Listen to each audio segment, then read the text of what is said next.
The last thing I need to cut out for my hoodie is piece number 9.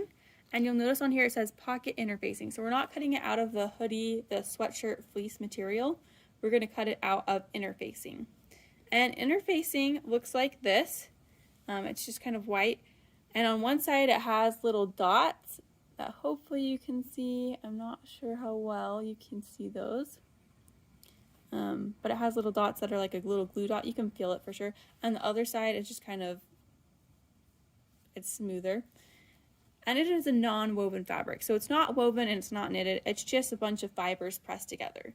The purpose of interfacing is just to help make things thicker when you're sewing. So we're going to interface the edge of the pocket just so it's a little bit stronger and it doesn't stretch as much. So in your kit, if you got the kit, it comes with this little square of interfacing, and that's for something else. You're going to hold on to that. So just put that off to the side for now. And then you'll get out some interfacing, which will be at the front of the classroom, or if you brought your own, you'll use your own. So I'm just going to lay out my interfacing, and this says I need to cut 2 pieces right here. It says cut 2 of interfacing. And with interfacing, you don't have to be as particular about grain line because there is no grain line. It is all just a bunch of pressed fibers together. So I'm just going to lay this out like this. And then I can go ahead and pin. So I've pinned down the length of this pattern, and just a reminder, I pinned on the edge of the fabric. So I just took the edge and folded it over. You don't want to cut out the middle because that just kind of wastes fabric and other people could have used that fabric. So always cut on the edge.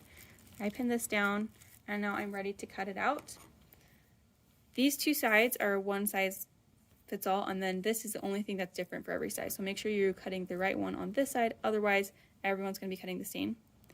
I'll just put another pin right there to make sure that that little corner stays down. I'll go ahead and cut this out.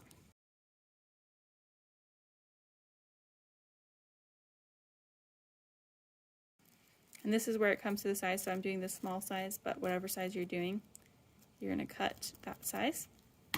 And then I have my interfacing pieces ready to go. One note, when you're cutting these, make sure you fold it so that they're a mirror image, because you want the glue on, you want to have them be a mirror image, because you're going to need the glue that's on here.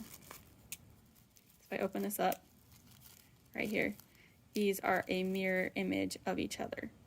And on this side, they're a mirror image, but I have the glue on both sides. This side, I don't have the glue and it's a mirror image still.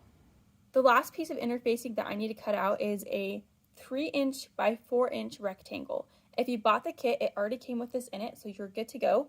If you didn't buy the kit, you'll need to cut one out. So in order to do that, you're just going to take a piece of interfacing, and I'm going to use my clear ruler to do this. If I lay it down like so, I can see that there's 1, 2, 3, 4 inches. So I'm going to go to the 4, and then if I go this way, I have 1, 2, 3 inches. I'll line up my corner, and then I'm just going to draw on it with a marking pencil, and I'll cut that out.